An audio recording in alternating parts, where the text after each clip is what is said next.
Hey everyone, welcome to this explainer. Today, we're going to tackle one of the absolute most frustrating challenges in modern corporate finance. Together, we're going to demystify crypto accounting. We'll look at exactly how you can translate that super opaque on-chain activity into perfectly readable, totally compliant financial statements. And we're going to do this by exploring a groundbreaking framework called the Statement of Digital Assets, or SOTA for short. Okay, here's our roadmap for today. We'll hit 1, the crypto accounting headache, 2, the limits of new GAAP, 3, bridging gap with SOTA, 4, wallets, assets, and roles, and finally wrap up with 5, SOTA in the real world. Let's just dive right in. Section 1, the crypto accounting headache. Let's start by addressing a massive, and I mean massive, pain point for any CFO or operator in Web3 today. Think about this for a second. How well do you actually know your company's true crypto liquidity? If you've ever tried to calculate your operating runway using a standard balance sheet full of digital assets, well, you already know it's nearly impossible. You might see a single lonely line item labeled digital assets, but come on, that tells you absolutely nothing about your actual liquidity, the risk profile, or the latent tax liabilities hidden deep inside your treasury. And this is exactly why it's such a nightmare. There's just this huge disconnect. On one hand, you have your standard GAAP balance sheet. It's highly aggregated, heavily summarized. On the other hand, you have your on-chain holdings, an opaque, confusing list of random wallet addresses and token amounts. A balance sheet is supposed to tell the complete financial story of a business, right? But for companies holding crypto, it completely obscures the underlying assets. You can't easily see the quantities, and you definitely can't see the true liquidity of things like native tokens or stablecoins. So, moving to Section 2, the limits of new GAAP. Now, you might be thinking the newest accounting rules fixed all of this. But, well, that's really not the whole story. Back in December 2023, the FASB released a highly anticipated update, ASU 2023-08. And don't get me wrong, it was a huge step forward. It finally allows specific fungible tokens, things like Bitcoin or Ethereum, to get fair market value treatment on the balance sheet. But, and this is a big but, it has major limitations. NFTs, native tokens issued by your own company, wrapped tokens, real-world assets, they are totally excluded. These are still classified as indefinite-lived intangible assets. That means they are struck at a lowered book value under a costless impairment model. They can only ever be marked down, they can never be marked up to market value. So, what does this actually mean in practice? It means your balance sheet turns into a very messy, multi-tier reporting structure. You are literally forced to compare apples, oranges, and bananas all on the same page. You've got some crypto sitting at fair market value, other crypto artificially deflated at book value, and stablecoins acting as cash equivalents. It becomes incredibly difficult for management, for investors, or for auditors to figure out what your actual operational runway really is. Which brings us to Section 3, bridging gap with SOTA. To fix this incredibly disjointed reporting, industry leaders got together to build a standardized bridge. Enter the Statement of Digital Assets, or SOTA. Simply put, it is a lasting, transparent report specifically designed to bridge your accurate GAAP balance sheet reporting with all that detailed on-chain wallet activity. Think of it as the ultimate backing sheet.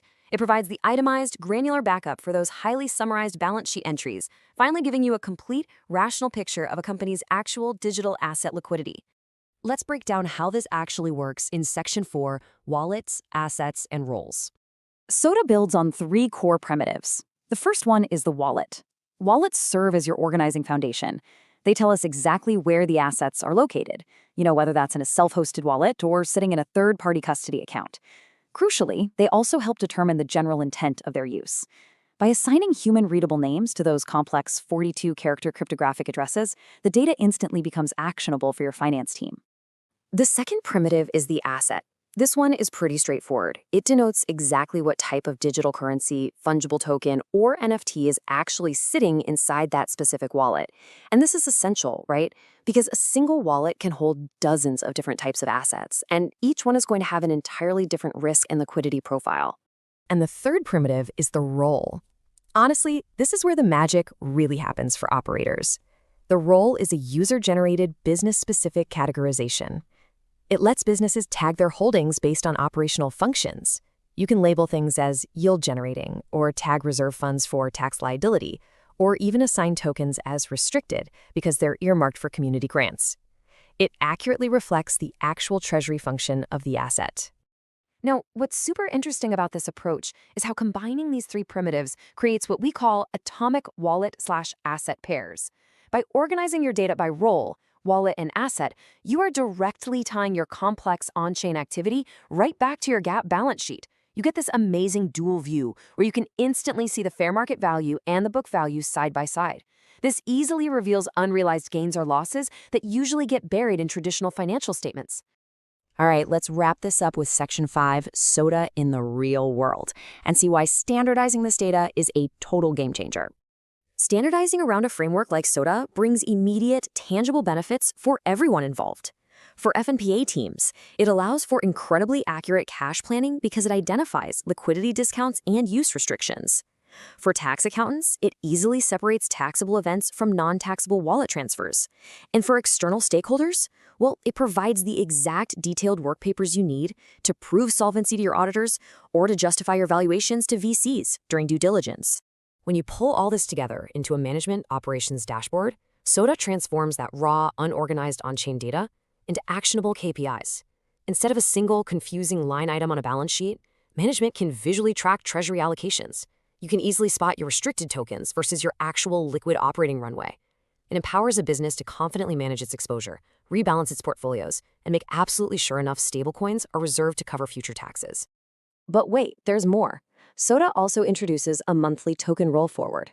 Now, FASB requires an annual roll forward in US dollars, but let's be real. Operators don't think in convoluted fiat translations that get distorted by crazy market swings. They think in tokens. The SOTA roll forward tracks the actual token units. You take your beginning balances, add your revenue or mints, subtract your expenses or transfers, and that equals your ending units. It lets management track exactly how assets physically move in and out of the business, month to month.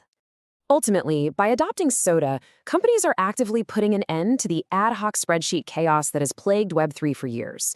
They're bringing much-needed transparency, auditability, and efficiency to the entire digital asset industry. It shifts the burden away from manual data entry and towards high-level strategic analysis, contributing deeply to what is being called crypto's GAAP accounting moment. So, I'll leave you with this final thought. Take a hard look at your balance sheet today and ask yourself, is your financial reporting actually ready for the future of digital assets? Because with frameworks like SOTA bridging the gap between traditional finance and our fast-paced on-chain reality, there's just no excuse to stay in the dark anymore.